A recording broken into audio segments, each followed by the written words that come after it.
Chapter 4. 197. Unexpected Turn.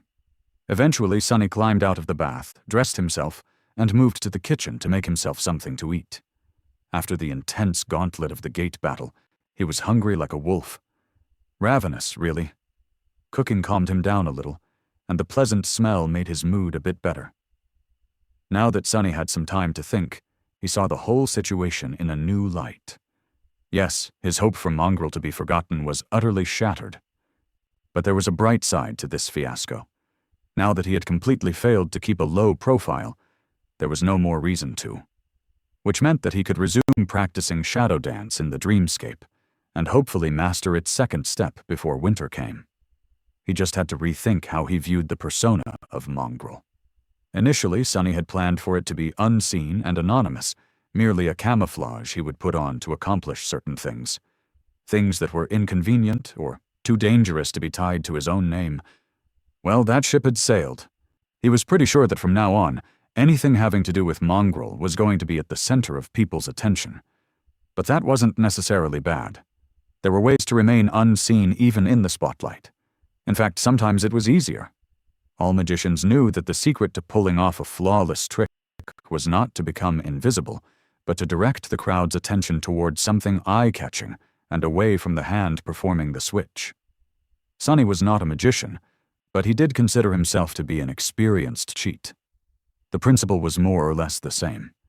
So if he played his cards right, the more attention Mongrel received, the more freedom he would have to move unseen in the shadows, accomplishing his goals under everyone's noses with no one being the wiser.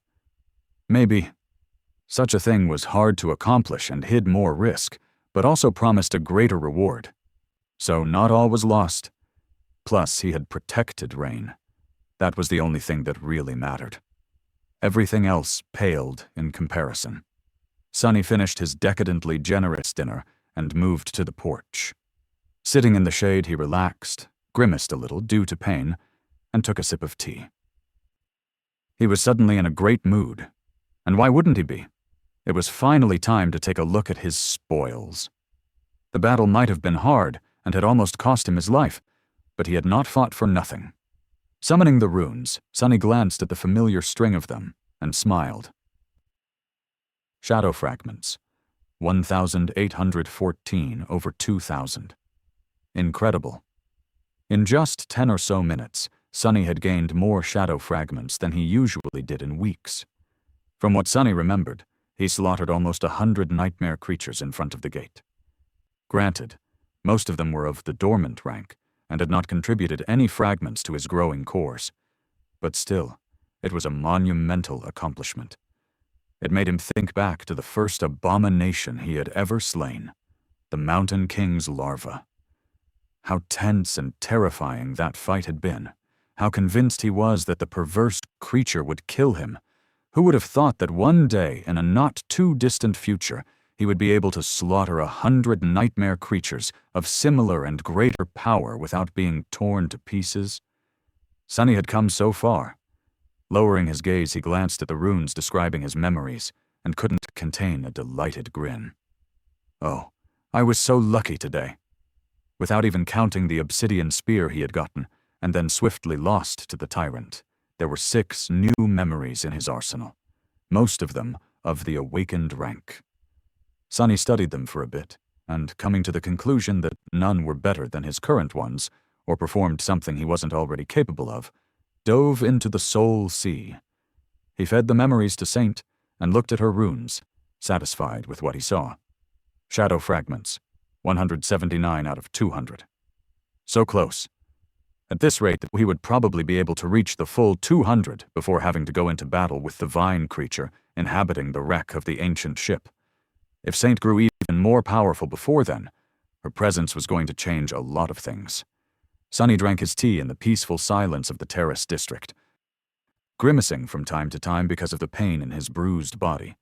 But even the pain couldn't spoil his mood. Today was a good day. He watched Rain be brought home in a PTV, made sure that she was fine. Well, as fine as a young girl could be after experiencing a close brush with an opening gate, and went inside. He was due for some well-deserved rest. In the evening, when the sun hid behind the horizon and the street lamps were flooding the city with pale white light, Sonny was resting in his living room, doing nothing in particular. He was lazily scrolling through the pages of a popular webtoon and appreciating the twists and turns of its simple story. Crazy. Do people really think about such stuff? His thoughts were suddenly interrupted by a strange sound. It took Sonny a couple of seconds to realize what it was, since he had never heard it in this house before. Someone was knocking on the door. What the hell? Who could be visiting him at this late hour? Putting the communicator away, Sonny sent his shadow to take a look and scratched the back of his head in confusion. Standing on his porch was none other than Rain, wearing her cozy home clothes and looking uncharacteristically nervous.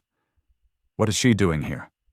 For a moment, Sonny considered pretending that he wasn't home, but then sighed and stood up. There was no point in hiding, since they literally lived almost next to each other. Walking over to the door, he lingered a second or two, made sure that none of his bruises were showing, and then opened it. Yeah? What's up?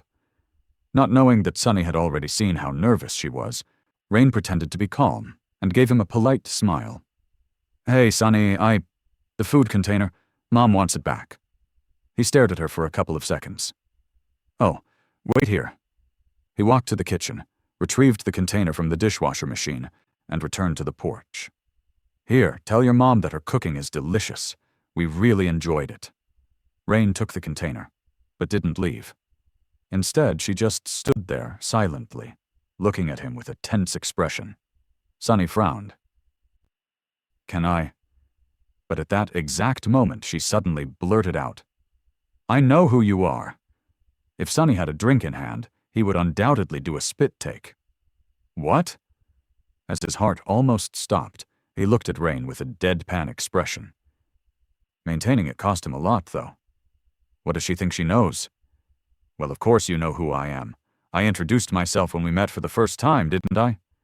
She opened her mouth, then closed it again.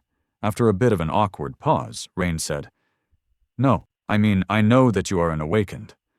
Sonny blinked a couple of times, but before he could come up with something to say, she hurriedly continued, Sorry, it's just, my dad works for the government, so he knows such things. You are so young with no parents, but are able to afford a house in this neighborhood. Plus, you don't go to a university or to work.